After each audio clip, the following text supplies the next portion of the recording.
हिंदी में यूपीएससी की तैयारी से संबंधित प्रोग्राम्स को देखने के लिए सब्सक्राइब करें स्टडी IQIAS हिंदी। अमृत उपाध्याय 007 मेरे इंस्टा की आईडी और अमृत उपाध्याय 007 टेलीग्राम आईडी, जिस पर आपको पीडीएफ मिलती है। चलिए शुरू करें। देखिए, निम्नलिखित कथनों पर विचार कीजिए। भारतीय संविधान धर्मनिरपेक्षता की सकारात्मक अवधारणा को दर्शाता है। दूसरा स्टेटमेंट है, धर्म की स्वतंत्रता का मौलिक अधिकार भारतीय संविधान के धर्मनिरपेक्ष चरित्र को दर्शाता है। और कह रहे हैं उपरोक्त कथनों में से कौन सा या से सही है या है। केवल एक, केवल दो, एक और दो दोनों, ना तो एक और न ही दो।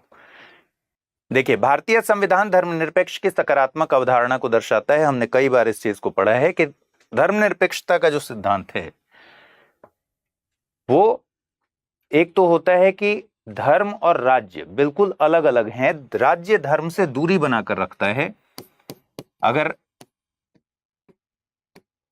राज्य और धर्म के बीच में दूरी है, ठीक है, अलगाव का रिश्ता है।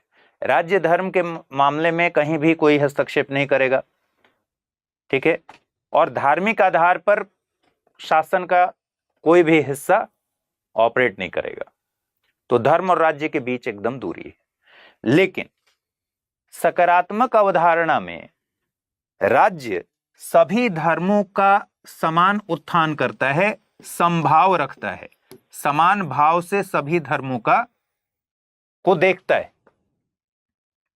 और भारत की जो धर्मनिरपेक्षता या पंथ निरपेक्ष जिस शब्द को लिखा गया है प्रियम्बल में, उसके हिसाब से हमारे यहां पॉजिटिव सेक्युलरिज्म की अवधारणा है। मतलब राज्य सभी धर्मों के उत्थान के लिए समभाव से प्रयास करता है। इस तरह नहीं है कि भाई धर्म और राज्य बिल्कुल दो अलग अलग यूनिट हैं। आप देखेंगे आर्टिकल 25 से लेकर 28 तक धार्मिक स्वतंत्रता का अधिकार जो दिया गया है, ठीक है, 25 में क्या कह रहा है? धर्म को अबाध रूप से मानने, आचरण करने, प्रचार करने की स्वतंत्रता है, अंतःकरण की स्वतंत्रता है। इसी तरह आर्टिकल 26 कहता है किसी धार्मिक संप्रदाय को या फिर उसके किसी अनुभाग को या किसी उसके अनुभाग यानी सेक्शन को स्वतंत्रता है कि वो अपने संस्थान एस्टैब्लिश करें, उनको मेंटेन करें, स्थापित करें, मेंटेन करें, धर्म के विषयक जो कार्य हैं, धर्म से जुड़े हुए जो कार्य हैं, उनका प्रबंध करें। ये सारी स्वतंत्रताएं अपने आप में किस नेचर की हैं? धर्मनिरपेक्षता के ही चरित्र को दर्शाने वाले ये क्लॉज डाले गए हैं संविधान में। और किस तरह की धर्मनिरपेक्षता? सकारात्मक धर्मनिरपेक्षता, न कि नकारात्मक धर्मनिरपेक्षता। यानी राज्य सभी धर्मों के साथ संभाव रखता है और सभी धर्मों को बराबर का मौका देता है उनके उत्थान के लिए, ठीक है।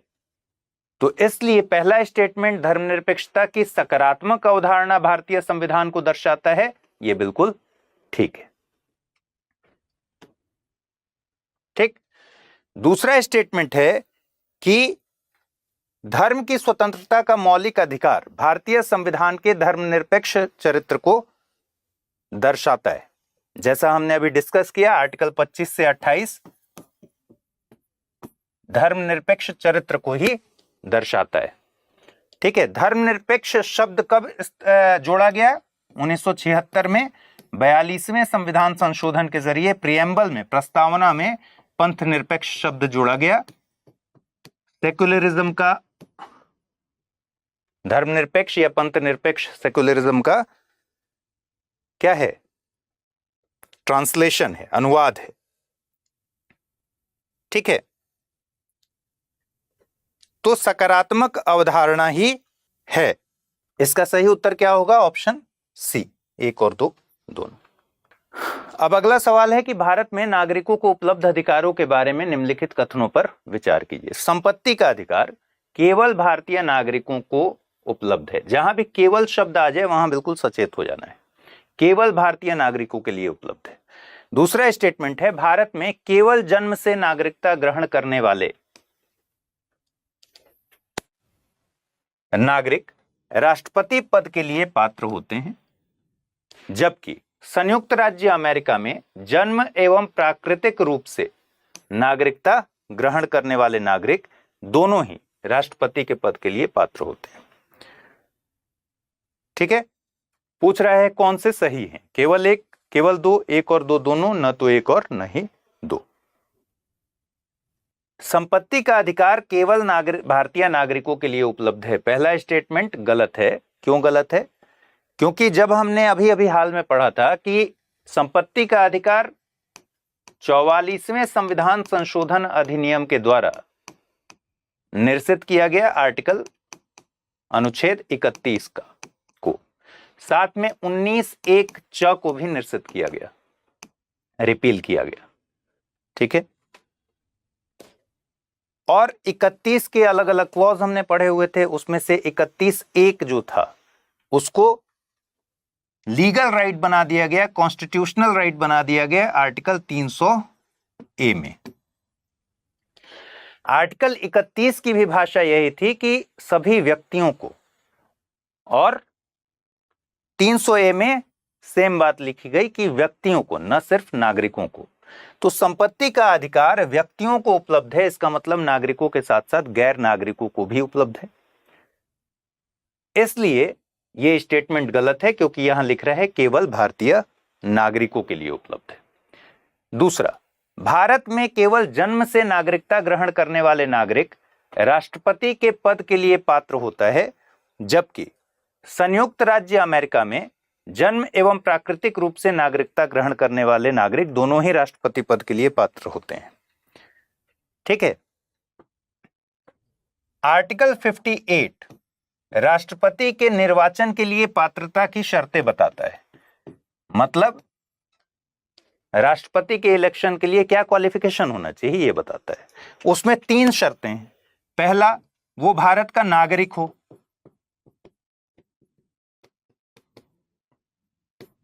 दूसरा, उम्र 35 वर्ष हो चुका हो। और तीसरा, लोकसभा सदस्य के तौर पर निर्वाचित होने की पात्रता हो। ठीक,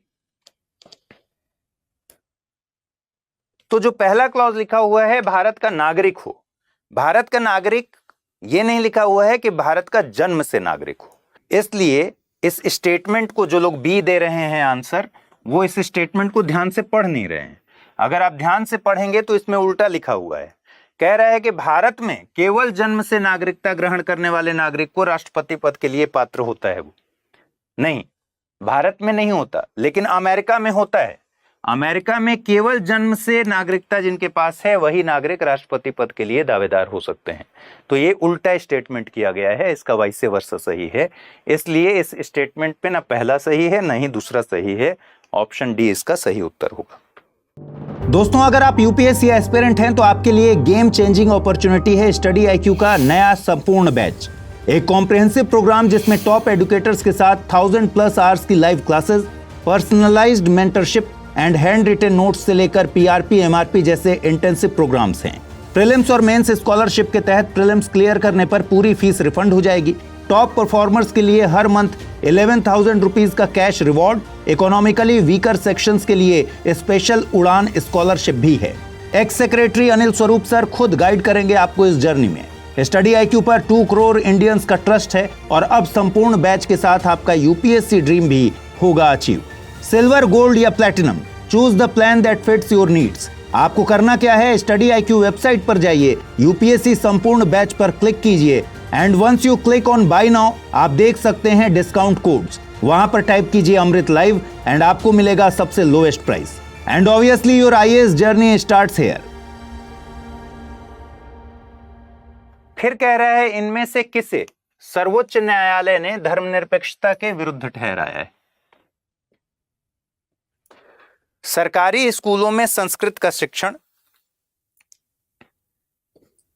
सिक्किम विधानसभा में संघों के लिए सीटों का आरक्षण, भारत सरकार द्वारा पूजा स्थलों का अधिग्रहण या फिर चुनावों के दौरान धर्म के आधार पर वोट मांगना। ठीक है। सुप्रीम कोर्ट की अगर बात करें तो धर्मनिरपेक्षता से जुड़ा एक महत्वपूर्ण केस है SR Bommai case 1994। Supreme court ने एसआर बोम्मई केस में कहा कि भारत में धर्मनिरपेक्षता बेसिक फीचर में शामिल है संविधान के। ठीक है, एक तरीके से दोहराया।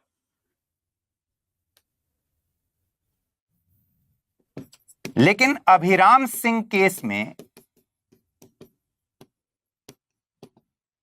सुप्रीम कोर्ट ने बताया कि धर्म के आधार पर वोट मांगना यह धर्मनिरपेक्षता के विरुद्ध है।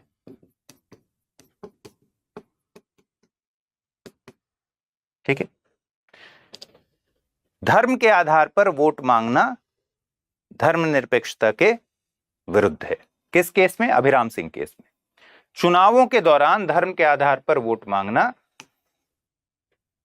धर्मनिरपेक्षता के विरुद्ध है। इसके अलावा रिप्रेजेंटेशन ऑफ पीपल्स एक्ट है, उसका सेक्शन 123 है, जिसमें बताया गया है कि भाई धर्म, जाति, समुदाय, लिंग, भाषा के आधार पर वोट देने की अपील करना या फिर वोट न देने की अपील करना भ्रष्ट आचरण है।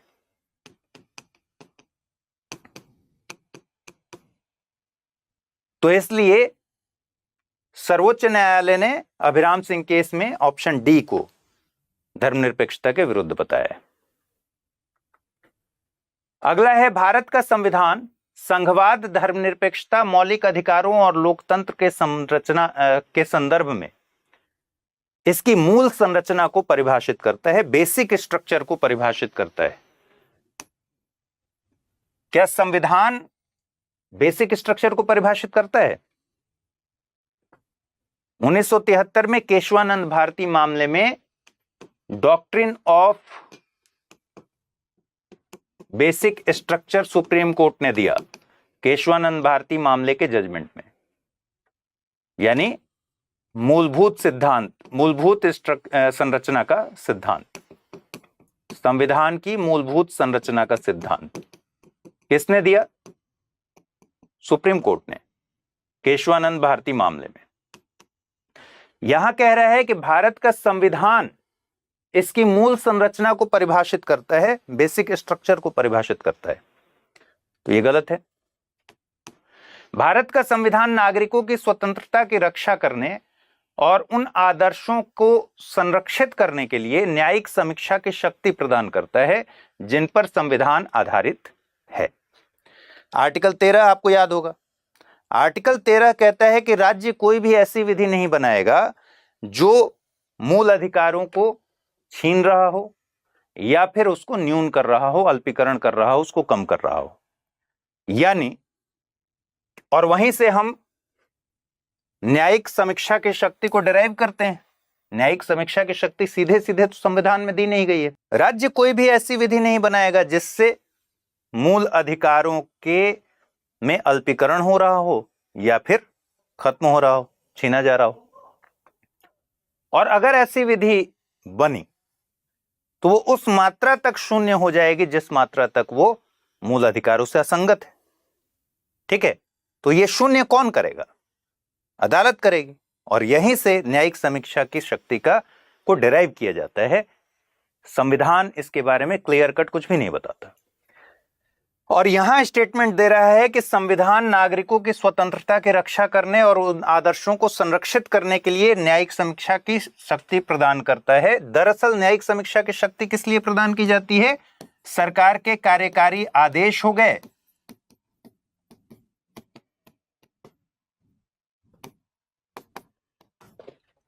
सरकार के कार्यकारी आदेश या फिर वैसे अधिनियम जो विधानमंडल पास करते हैं। ठीक है,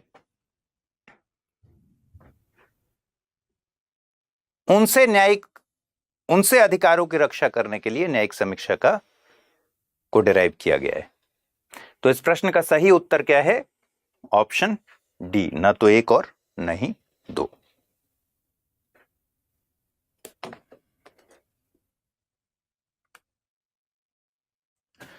अगला सवाल है, राज्य द्वारा बनाई गई कोई भी विधि जो भाग 3 द्वारा प्रदत्त अधिकारों से असंगत या उनका अल्पीकरण करने वाली है, पूर्णतः शून्य होगी। गोलकनाथ मामले में सर्वोच्च न्यायालय ने फैसला सुनाया कि अनुच्छेद 13 में विधि शब्द का अर्थ सामान्य विधायी शक्ति के प्रयोग से बनाए गए नियम या विनियम है, न कि अनुच्छेद 368 के तहत संविधान में संशोधन। मैंने ये सब आपको पढ़ा दिया है, अगर आप लोगों ने पढ़ा होगा तो इस बात पर जोर डालिए दिमाग पर, तो आपको इसका आंसर समझ में आएगा। फिर से समझिए, राज्य द्वारा बनाई गई कोई भी विधि, 13 की बात हो रही है, राज्य द्वारा बनाई गई कोई भी विधि जो भाग 3 द्वारा प्रदत्त अधिकारों से असंगत है या उनका अल्पीकरण कर रहा है, पूर्णतः शून्य होगी। ये कह रहा है कि भाई आर्टिकल 13 क्या कहता है? आर्टिकल 13 बताता है कि उस मात्रा तक वो विधि शून्य हो जाएगी जिस मात्रा तक वो मूल अधिकारों से असंगत हो या फिर उनका अल्पीकरण करता हो। एक हमने पढ़ा था उस समय, एक कानून है, ठीक है, इस कानून ने इतना हिस्सा ये मूल अधिकारों से असंगत है। जब इतना हिस्सा मूल अधिकारों से असंगत है तो इसको काट कर अलग कर देंगे, इतना भाग शून्य घोषित हो जाएगा। पृथक्करणीयता का सिद्धांत याद कीजिए। तो इतने भाग को अगर अलग कर देंगे, पूरे कानून को निरस्त करने की जरूरत नहीं है। तो आर्टिकल 13 क्या कहता है कि जितना भाग मूल अधिकारों से असंगत है या जितना भाग मूल अधिकारों का अल्पीकरण कर रहा है, उसको कम कर रहा है, उस मात्रा तक शून्य हो जाएगी। और वो काम कौन करेगा? अदालत करेगी। तो पहला पूर्णतः शून्य लिखा हुआ है इसलिए गलत है, उस मात्रा तक शून्य होगी अगर लिखा रहता तो सही हो जाता। दूसरा स्टेटमेंट है, गोलकनाथ मामले में सर्वोच्च न्यायालय ने फैसला सुनाया कि अनुच्छेद 13 में विधि शब्द का अर्थ सामान्य विधायी शक्ति के प्रयोग से बनाए गए नियम है, न कि अनुच्छेद 368 के तहत। आपको याद होगा जब हमने आर्टिकल 13 पढ़ा था तो हमने ये पढ़ा था कि भाई लिखा हुआ है कि राज्य कोई ऐसी विधि नहीं बनाएगा जिससे मूल अधिकारों से जो असंगत हो या फिर उसका अल्पीकरण करता हो। सवाल है कि इस विधि में क्या ये सामान्य विधि है?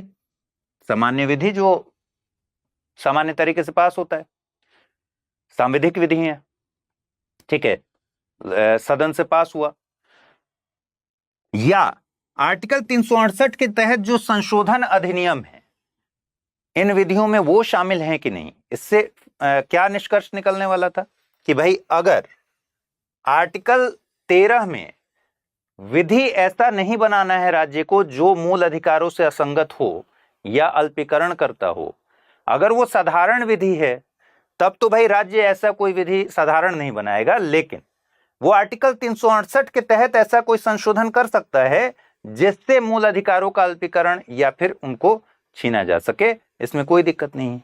अगर इसका मतलब, इस विधि का मतलब साधारण विधि है, तो अब इसी स्टेटमेंट को फिर से पढ़िए। राज्य कोई ऐसी साधारण विधि नहीं बनाएगा जिससे मूल अधिकारों का अल्पीकरण हो या छीना जा सके। ठीक, इसका मतलब क्या हुआ कि राज्य संशोधन अधिनियम आर्टिकल 368 के तहत संविधान संशोधन करके ऐसे नियम बना सकता है जिसके जरिए मूल अधिकारों को छीना जा सके या कम किया जा सके। तो जो शुरू का इंटरप्रिटेशन था सुप्रीम कोर्ट में, यह मामला गया कि भाई इसका मतलब क्या हुआ, इस विधि में क्या 368 शामिल है कि नहीं, यानी क्या सरकार, लेजिस्लेचर संविधान में संशोधन कराकर मूल अधिकारों को छीन सकती है या उसको न्यून कर सकती है। यह मामला चला गया सुप्रीम कोर्ट। शुरुआत में आपको पता है 1951 का शंकरी प्रसाद मामला, और वहां से लेकर फिर सज्जन सिंह मामला 1965, इन दोनों केसेस में सुप्रीम कोर्ट का वर्जन यह था कि भाई संविधान संशोधन कर दे अगर संसद, तो फिर इनमें चेंजेस किए जा सकते हैं, अधिकारों को न्यून किया जा सकता है या फिर छीना जा सकता है। क्योंकि विधि शब्द जो लिखा हुआ है उसमें साधारण विधि से मतलब है, उसका मतलब संविधान संशोधन विधि से नहीं है। लेकिन बाद में गोलकनाथ मामले में एक ऐतिहासिक फैसला देते हुए सुप्रीम कोर्ट ने कहा कि भाई इस विधि शब्द में आर्टिकल 368 भी शामिल है। इसका मतलब कि संविधान का संशोधन करके भी आप मूल अधिकारों को न्यून नहीं कर सकते हैं, ठीक, उनको छीन नहीं सकते हैं या फिर उनका अल्पीकरण नहीं कर सकते हैं। क्यों? क्योंकि राज्य कोई भी ऐसी विधि नहीं बनाएगा, इसमें साधारण विधि तो है ही, कोई संवैधानिक संशोधन विधि भी नहीं है जिससे मूल अधिकारों का अल्पीकरण या फिर मूल अधिकारों को छीना जा रहा हो। बात स्पष्ट है?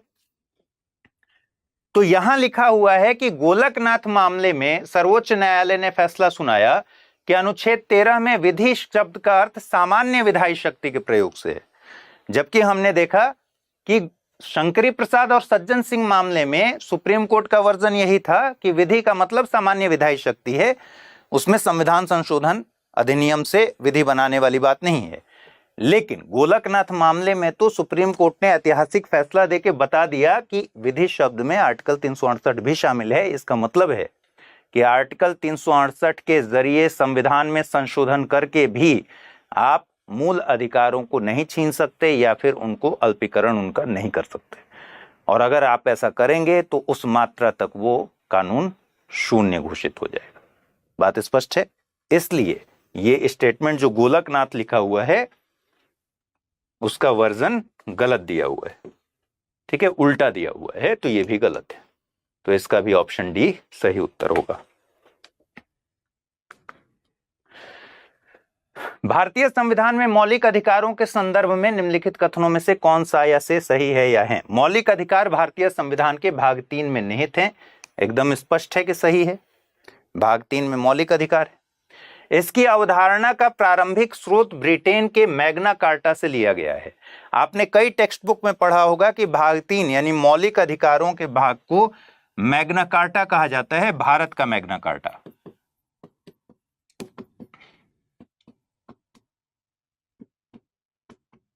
ठीक है, किसको कहा जाता है? संविधान के भाग 3 को भारत का मैग्ना कार्टा कहा जाता है। ये हर टेक्स्ट बुक में लगभग लिखा हुआ रहता है। सवाल पहला है कि ये मैग्ना कार्टा है क्या?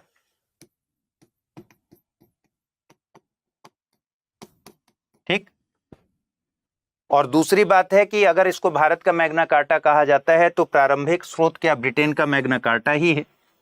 अब यहां समझने वाली बात है, 1215 में ब्रिटेन में, इंग्लैंड में 1215 में एक साइन किया हुआ चार्टर है। मैग्ना कार्टा बेसिकली एक लैटिन एक्सप्रेशन है जिसका अर्थ क्या होता है? जिसका अर्थ होता है charter of freedom, great charter of freedom, great charter of freedom, यानी स्वतंत्रता से जुड़ा हुआ एक चार्टर है जिसको हम मैग्ना कार्टा कहते हैं। वहां का अनपॉपुलर किंग था, ठीक है, अलोकप्रिय राजा, और वहां रेबेल ग्रुप था बैरन, उनको स्वतंत्रता देनी थी क्योंकि वो विद्रोही थे, विरोधी थे। उन विद्रोही गुटों को और चर्च को इस मैग्ना कार्टा के जरिए फ्रीडम दिया गया, स्वतंत्रता दी गई बहुत तरह की। इसी को साइन किया गया था 1215 में, ठीक है, और 1215 के इसी चार्टर को हम कहते हैं मैग्ना कार्टा। और भाग 3 क्योंकि स्वतंत्रता क्या है, ये ग्रेट चार्टर ऑफ फ्रीडम। भाग 3 क्योंकि स्वतंत्रता का ही, पूरी स्वतंत्रता की सूची है भारत के लिए, और मौलिक अधिकार है, गारंटीकृत अधिकार हैं, इसलिए भाग 3 को हम कहते हैं भारत का मैग्ना कार्टा। लेकिन सोर्स ऑफ फंडामेंटल राइट्स, अगर आपको ध्यान पर होगा, सोर्स ऑफ फंडामेंटल राइट्स हमारा यूके नहीं है, वो अमेरिका के बिल ऑफ राइट्स से लिया गया है, ठीक है, यूएसए के बिल ऑफ राइट्स से प्रेरित है हमारा फंडामेंटल राइट्स। और bill of rights Magna carta से कहीं ज्यादा व्यापक है। उसकी वजह आप स्पष्ट समझ रहे हैं भाई, 1215 में मैग्ना कार्टा साइन हुआ, और उस जमाने में भी ग्रेट चार्टर जो बनाया गया होगा वो भी बहुत संकीर्ण होगा, बहुत कम ऐसे प्रावधान होंगे। दूसरा, समय का फर्क बहुत ज्यादा है। ये 1215 की बात है और ये आधुनिक युग की बात है। यहाँ संविधान लिखा गया है, बिल ऑफ राइट्स इसमें शामिल किया गया है और यहीं से प्रेरणा लेकर भारत में फंडामेंटल राइट्स को अपनाया गया। पहला लिखित संविधान जिसमें मौलिक अधिकारों की गारंटी दी गई थी अमेरिका में। ठीक है, तो ये तो सही है पहला, लेकिन दूसरा गलत है, इसलिए ऑप्शन ए इसका सही उत्तर है, केवल एक। ठीक, निम्नलिखित में से कौन से मौलिक अधिकार केवल भारत में नागरिकों के लिए, गलत लिखा हुआ है, भारत में केवल नागरिकों के लिए होगा, भारत में केवल नागरिकों के लिए उपलब्ध है। धर्म, नस्ल, जाति, लिंग या जन्म स्थान के आधार पर भेदभाव का निषेध, विधि के समक्ष समानता और विधियों का समान संरक्षण, सार्वजनिक रोजगार के मामलों में अवसर की समानता, भाषण और अभिव्यक्ति की स्वतंत्रता के संबंध में अधिकारों का संरक्षण।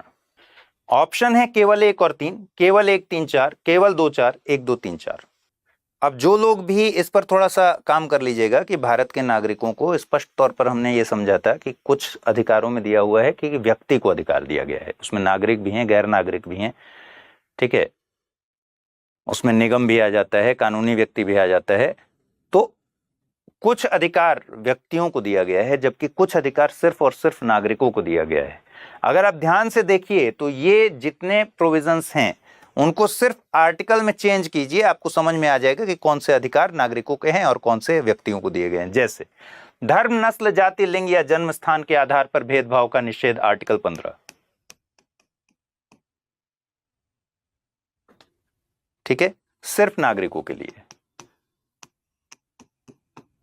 किसी भी नागरिक को धर्म, नस्ल, जाति, लिंग 5 आधार थे या जन्म स्थान के आधार पर भेदभाव उनके साथ नहीं किया जाएगा, आर्टिकल 15। विधि के समक्ष समानता और विधियों का समान संरक्षण, आर्टिकल 14। क्या ये नागरिकों को दिया गया है या व्यक्तियों को दिया गया है? ये सभी व्यक्तियों को दिया गया है। ठीक,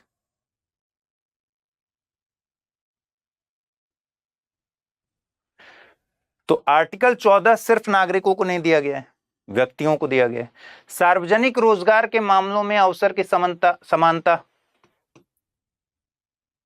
और भाषण और अभिव्यक्ति के संबंध में अधिकारों की समानता, अधिकारों का संरक्षण, आर्टिकल 19 किसके लिए है? 19 भी नागरिकों के लिए है केवल। जैसे हमने अभी आर्टिकल 31 संपत्ति के अधिकार से रिलेटेड देखा कि अब वो हालांकि 300A में चला गया है, लीगल राइट है, संवैधानिक राइट है, लेकिन वो सभी व्यक्तियों को है, न कि नागरिकों को। ऐसे ही मूल अधिकार में कौन कौन से इंपॉर्टेंट अधिकार नागरिकों के लिए हैं और बाकी व्यक्तियों के लिए हैं, ये आपको पता होना चाहिए, कई बार इससे क्वेश्चन पूछ देता है। तो 1 नागरिकों को है, ये 3 और 4 भी नागरिकों को है, तो ऑप्शन बी इसका सही उत्तर होगा। विधि के समक्ष समानता, इक्वालिटी बिफोर लॉ, और विधियों का समान संरक्षण, इक्वल प्रोटेक्शन ऑफ लॉ, ये आर्टिकल 14 के अंदर में है और वो सभी व्यक्तियों को दिया गया है, न कि सिर्फ नागरिकों को। ऐसे बताइए 15, 16, 19, 29, 30, क्या ये सभी नागरिकों के लिए दिए गए हैं अधिकार? 15, 16, 19, 29, 30 ये केवल नागरिकों के लिए अधिकार दिए गए हैं। तो ऐसे याद कर लीजिए, 15, 16, 19, 29, 30 केवल नागरिकों को दिए गए हैं अधिकार। भारत में संपत्ति के अधिकार के संदर्भ में निम्नलिखित कथनों पर विचार कीजिए। इसे 42वें संवैधानिक संशोधन अधिनियम 1976 द्वारा मौलिक अधिकारों की सूची से हटा दिया गया। यह अब एक संवैधानिक अधिकार नहीं है और केवल एक वैधानिक अधिकार है। बताइए इन दोनों स्टेटमेंट्स में कौन से सही हैं? किसके बारे में बात हो रही है? संपत्ति के अधिकार के बारे में। संपत्ति का अधिकार 42वें संवैधानिक संशोधन अधिनियम से इसे मौलिक अधिकारों की श्रेणी से हटा दिया गया। और दूसरा दिया है कि अब प्रेजेंट स्टेटस यह है कि एक संवैधानिक अधिकार नहीं है बल्कि एक वैधानिक अधिकार है। आपको एकदम ध्यान रखना चाहिए कि 44वें संविधान संशोधन 1978 के जरिए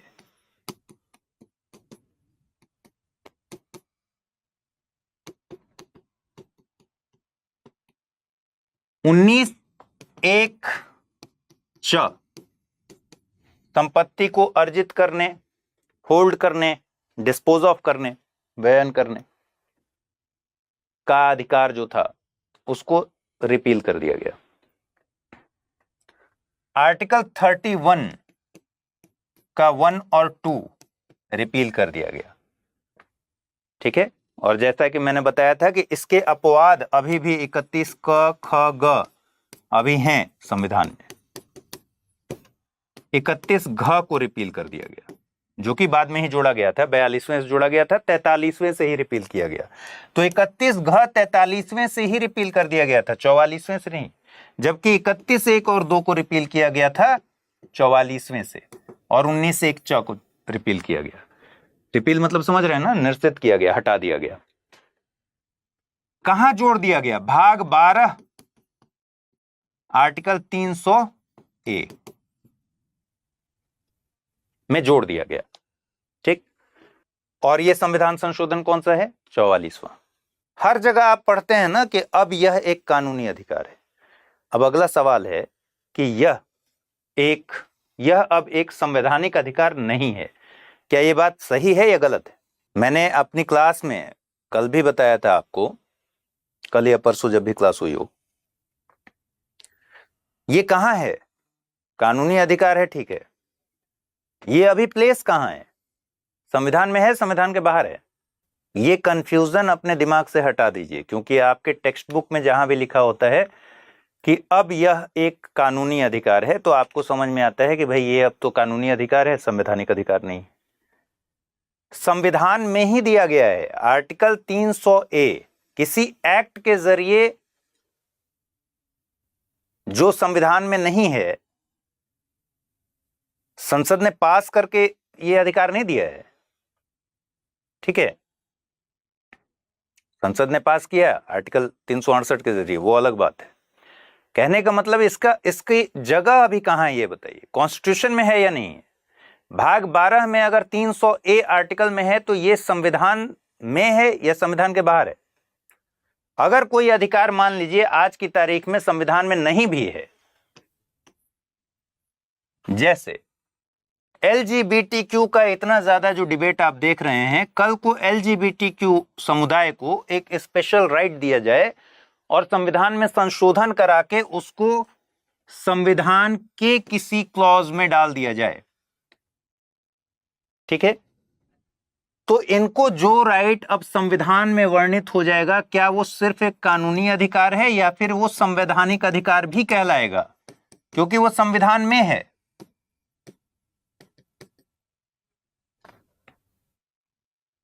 तो इसी तरीके से जब संपत्ति के अधिकार को आर्टिकल 300(a) में रखा गया है और कॉन्स्टिट्यूशन के भीतर है, तो ये कानूनी अधिकार के साथ साथ संवैधानिक अधिकार भी है।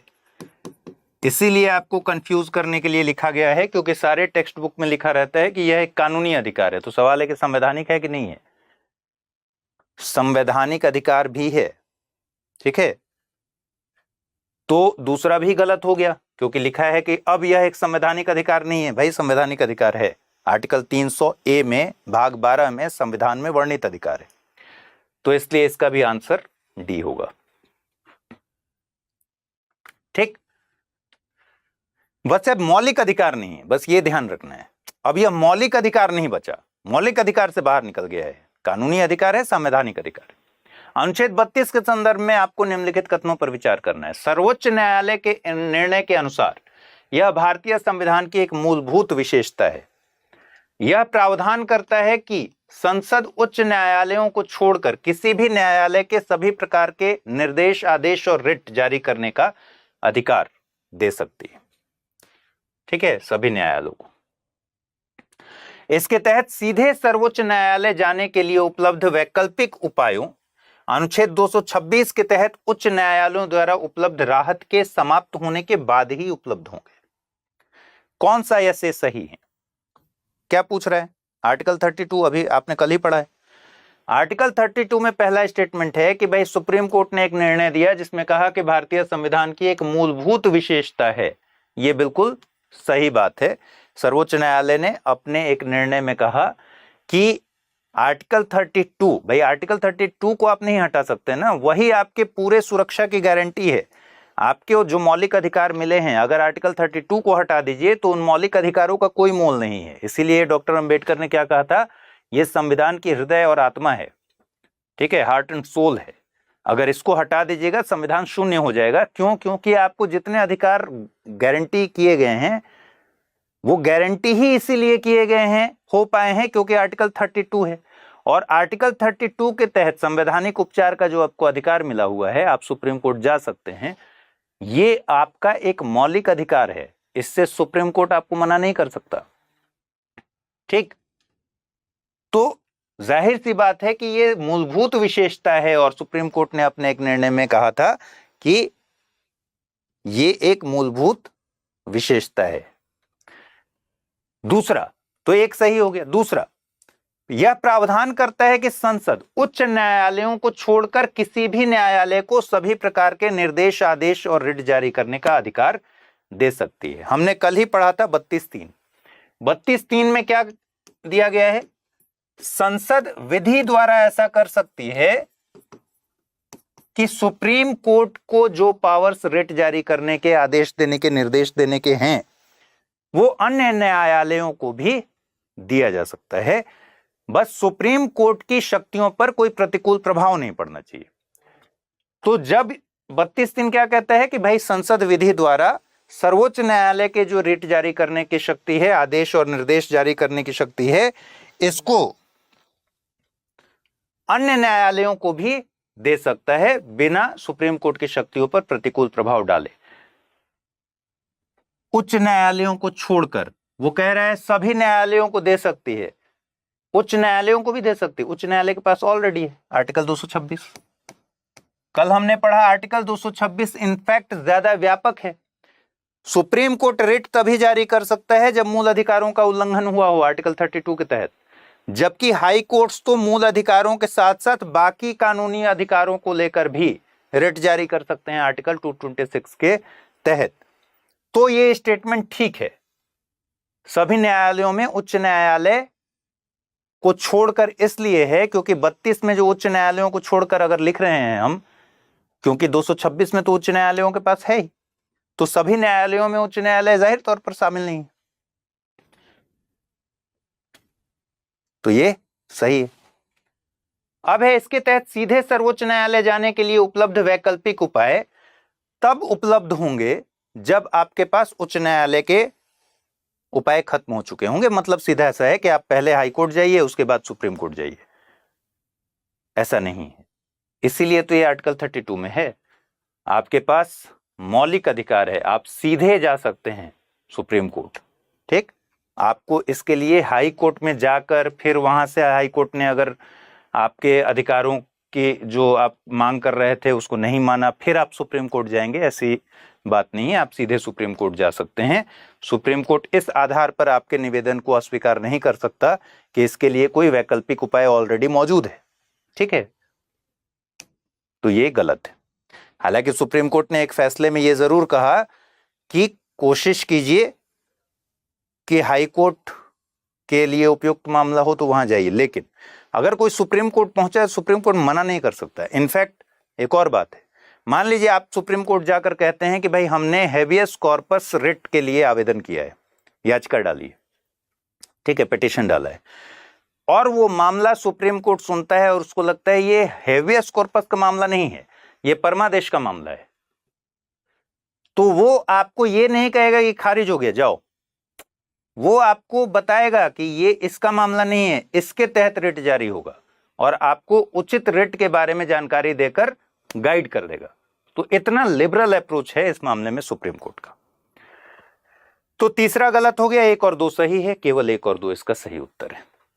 निम्नलिखित कथनों में से कौन सा सही है? अधिकार नागरिकों के विरुद्ध राज्य के दावे हैं, अधिकार विशेषाधिकार हैं जो किसी राज्य के संविधान में शामिल हैं, अधिकार राज्य के विरुद्ध नागरिकों के दावे हैं, अधिकार कई नागरिकों के विरुद्ध कुछ नागरिकों के विशेषाधिकार हैं। यूपीएससी में सवाल पूछ चुका है, साल मुझे शायद 2017 में पूछा था। अधिकार नागरिकों के दावे हैं या राज्य के दावे हैं? अधिकार राज्य के दावे नहीं हो सकते, अधिकार तो आपके दावे हैं, किसके विरुद्ध? राज्य के विरुद्ध। तो अधिकार राज्य के विरुद्ध नागरिकों के दावे होते हैं, स्पष्ट है बहुत। भारतीय संविधान के अनुच्छेद 17 के संबंध में नीचे दिए गए कथनों को देखिए और कौन से सही हैं बताइए। अनुच्छेद 17 के तहत अधिकार नागरिक अधिकार संरक्षण अधिनियम 1955 द्वारा संरक्षित है, जिसे बाद में संशोधित किया गया और अस्पृश्यता अपराध अधिनियम 1975 का नाम दिया गया। पहला स्टेटमेंट। दूसरा स्टेटमेंट है, अस्पृश्यता शब्द को न तो संविधान में परिभाषित किया गया है, न ही इस संबंध में बनाए गए इससे संबंधित विषय के अधिनियम में किया गया है। और तीसरा है कि अनुच्छेद 17 के तहत उपलब्ध अधिकार न केवल राज्य के खिलाफ बल्कि निजी व्यक्तियों के खिलाफ भी उपलब्ध है।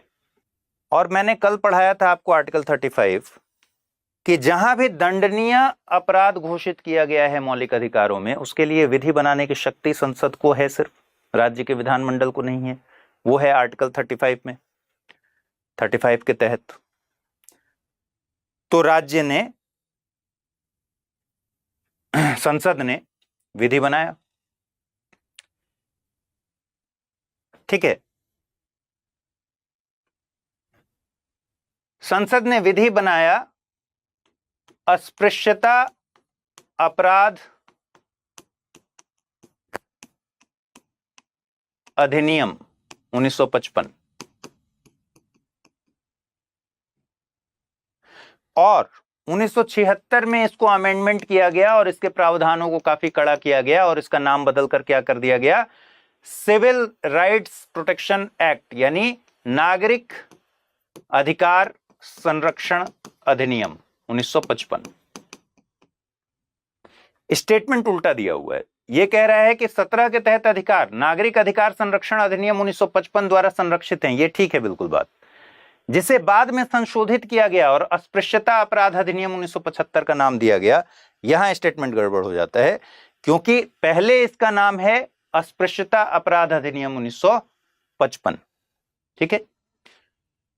1976 में इसको संशोधित किया गया और संशोधित करके इसका नाम कर दिया गया नागरिक अधिकार संरक्षण अधिनियम 1955, ठीक। तो इसलिए ये क्योंकि उल्टा कर दिया है, इसलिए ये स्टेटमेंट गलत है। अगला है, अस्पृश्यता शब्द को ना तो संविधान में परिभाषित किया गया है और ना ही अधिनियम में परिभाषित किया है। ये बिल्कुल बात सही है। संविधान में अस्पृश्यता शब्द की परिभाषा नहीं बताई गई है और ना ही अधिनियम में बताई गई। तीसरी बात, अनुच्छेद 17 के तहत अधिकार न केवल राज्य के खिलाफ बल्कि निजी व्यक्तियों के खिलाफ भी हैं।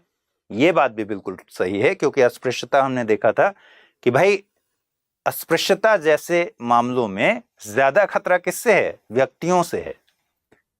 अस्पृश्यता का आचरण ज्यादा कौन कर सकता है? व्यक्तियों के खिलाफ संरक्षण, यह अधिकार देना पड़ेगा, तब जाकर उसका उन्मूलन हो पाएगा। और उस समय की स्थिति भी हमने देखी थी, किस तरह से छुआछूत की स्थिति थी। लोग बड़े कुल के जो लोग हैं वो छोटे कुल के लोगों की परछाई भी वहां से क्रॉस नहीं होने देते थे, पानी पीने की तो बात दूर है। तो प्राइवेट व्यक्तियों के खिलाफ भी यह अधिकार उपलब्ध है, राज्य के खिलाफ तो है ही। तो ये भी सही है। इसका मतलब पहला गलत है, दूसरा और तीसरा सही है, केवल 2 और 3 इसका सही उत्तर है, ठीक है। भारतीय संविधान में वर्णित मौलिक अधिकारों की विशेषताओं के संदर्भ में निम्नलिखित कथनों पर विचार कीजिए। उनमें से कुछ सभी व्यक्तियों के लिए उपलब्ध हैं, चाहे वे नागरिक हों, विदेशी हों या निगम और कंपनियां जैसे कानूनी व्यक्ति। हम जानते हैं कि कुछ, और यहां लिख दिया है कुछ, तो कुछ हमको पता है, कुछ नागरिकों के लिए है, कुछ सभी व्यक्तियों के लिए, ठीक है। कुछ में कानूनी व्यक्ति भी शामिल हैं, कंपनियां, निगम भी शामिल हैं। तो ये स्टेटमेंट तो ठीक है। मौलिक अधिकार निरपेक्ष हैं और राज्य उन पर कोई प्रतिबंध नहीं लगा सकता, बिल्कुल गलत बात है। राज्य मौलिक अधिकारों पर उचित प्रतिबंध लगा सकता है, रीजनेबल रेस्ट्रिक्शंस लगा सकता है। ये सभी राज्य की मनमानी कार्रवाई के खिलाफ उपलब्ध है। अंतर देखिए, यहां लिखा है उनमें से कुछ सभी व्यक्तियों के लिए उपलब्ध हैं, यहां लिखा है ये सभी राज्य की मनमानी कार्रवाई के खिलाफ उपलब्ध हैं। भाषा में अंतर होने की वजह से क्या हो गया? कुछ है तो ये ठीक है, क्योंकि कुछ नागरिकों को उपलब्ध है, कुछ व्यक्तियों को उपलब्ध है। यहां लिखा है ये सभी राज्य की मनमानी कार्रवाई के खिलाफ उपलब्ध है। केवल राज्य की मनमानी कार्रवाई के खिलाफ उपलब्ध नहीं है, कई व्यक्तियों के खिलाफ भी हैं, जैसे अस्पृश्यता का अंत 17, बलात्श्रम 23 व्यक्तियों के खिलाफ भी है, व्यक्तियों के मनमानी के खिलाफ भी है। तो ये भी गलत हो गया, ठीक है, ये भी गलत हो गया, ये सही है। तो केवल एक इसका सही उत्तर होगा। भारतीय संविधान में उल्लिखित मौलिक अधिकारों के संदर्भ में निम्नलिखित में से कौन सा सही है या है? ये सभी प्रकृति में नकारात्मक हैं, अर्थात राज्य के अधिकार पर सीमाएं लगाते हैं। और यहां क्या वर्ड है? सभी। जहां सभी आ जाए, केवल आ जाए, तो बहुत सावधान हो जाने की जरूरत है। अगला स्टेटमेंट है वे न्याय संगत हैं, व्यक्तियों को उनके प्रवर्तन के लिए अदालतों में जाने की अनुमति देते हैं। वे केवल भारत के सर्वोच्च न्यायालय द्वारा लागू किए जाते हैं। बहुत आसान सा सवाल है, देखिए, सभी प्रकृति में नकारात्मक हैं, मतलब राज्य को मना करते हैं कि राज्य इससे वंचित नहीं करेगा, राज्य ये काम नहीं करेगा, राज्य इन अधिकारों का हनन नहीं करेगा। तो ये सभी प्रकृति में नकारात्मक हैं। सभी नकारात्मक है? नहीं, बहुत सारे सकारात्मक भी हैं, जहां राज्य को निर्देश दिया गया है कि ऐसा करिए, ठीक है, कोशिश कीजिए, बच्चों की कोशिश कीजिए, मतलब प्रावधान कीजिए, 6 से 14 साल तक के बच्चों को अनिवार्य और निःशुल्क शिक्षा देना है, मना नहीं किया गया है यहां कुछ। तो हर जगह ऐसा नहीं है, सारे नकारात्मक नहीं है। जब हम फंडामेंटल राइट्स देखते हैं वर्सेस डीपीएसपी देखते हैं, तो हम मोटे तौर पर यह कहते हैं कि भाई फंडामेंटल राइट्स नेगेटिव प्रकृति के हैं, जबकि डीपीएसपी पॉजिटिव प्रकृति के हैं। मतलब क्या हुआ कि यहां राज्य को मना किया जा रहा है फंडामेंटल राइट्स में कि भाई आप ये काम नहीं करेंगे, आप ऐसे वंचित नहीं करेंगे। हर लगभग सारे में भाषा ऐसी मिलेगी, 90% टाइम आपको दिखेगा कि नकारात्मक अभिव्यक्ति है, जबकि डीपीएसपी में दिखेगा कि राज्य ऐसी कोशिश करेगा, राज्य ये करेगा, तो वहां सकारात्मक अभिव्यक्ति दिखेगी। लेकिन फंडामेंटल राइट्स के भीतर भी सारे फंडामेंटल राइट्स नेगेटिव अभिव्यक्ति के नहीं, एक्सप्रेशन के नहीं है। कुछ ऐसे भी हैं जो राज्य को निर्देश देते हैं, ठीक है, कुछ ऐसे भी हैं जो व्यक्तियों को भी निर्देश देते हैं। तो यहां सभी लिखने की वजह से गलत हो गया, अगर कुछ लिखा रहता तो ठीक हो जाता। अगला, वे न्याय संगत है, मतलब न्यायोचित है, मतलब जस्टिसेबल है, मतलब कि आप सुप्रीम कोर्ट जा सकते हैं, हाई कोर्ट जा सकते हैं। व्यक्तियों को उनके प्रवर्तन के लिए अदालतों में जाने की अनुमति देते हैं, बिल्कुल ठीक बात है। तीसरा, वे केवल भारत के, केवल आ गया तो ध्यान से, वे केवल भारत के सर्वोच्च न्यायालय द्वारा लागू किए जाते हैं, ये गलत है। आप हाई कोर्ट भी जा सकते हैं, सुप्रीम कोर्ट भी जा सकते हैं। आर्टिकल 32 के तहत सुप्रीम कोर्ट जा सकते हैं, सुप्रीम कोर्ट अगर मौलिक अधिकारों का उल्लंघन हो, अंतर बस मैंने कल भी बताया था, और 226 के तहत हाई कोर्ट भी। अंतर बस ये है कि सुप्रीम कोर्ट के तहत में जो आर्टिकल 32 के तहत जाएंगे, ये भी आपका फंडामेंटल राइट है, सुप्रीम कोर्ट मना नहीं कर सकता। और 226 के तहत हाई कोर्ट इनकार कर सकता है, क्योंकि ये आपका संवैधानिक अधिकार है, न कि मौलिक अधिकार, ठीक है। तो केवल भारत के सर्वोच्च न्यायालय नहीं, उच्च न्यायालय भी इसमें शामिल है। क्या हुआ ऑप्शन? ये गलत हो गया, ये गलत हो गया, केवल 2 इसका सही उत्तर होगा।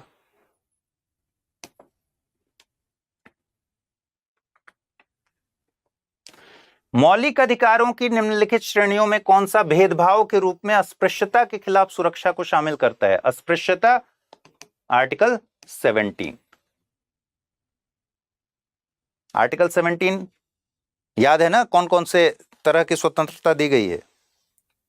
मूल जो संविधान था उसमें कौन कौन से स्वतंत्रता की बात, कौन कौन से अधिकार दिए गए थे? समानता का अधिकार 14 से 18, ये आपको याद रखना है, ये वाला नहीं भूलना है। स्वतंत्रता का अधिकार 19 से 22, शोषण के विरुद्ध अधिकार 23-24, धार्मिक स्वतंत्रता का अधिकार 25 से 28, ठीक है।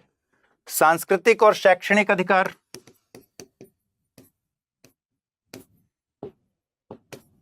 जो अंदर माइनॉरिटी से भी जुड़ा हुआ है, 29-30, 1, 2, 3, 4, 5। मूल संविधान में संपत्ति का अधिकार भी था,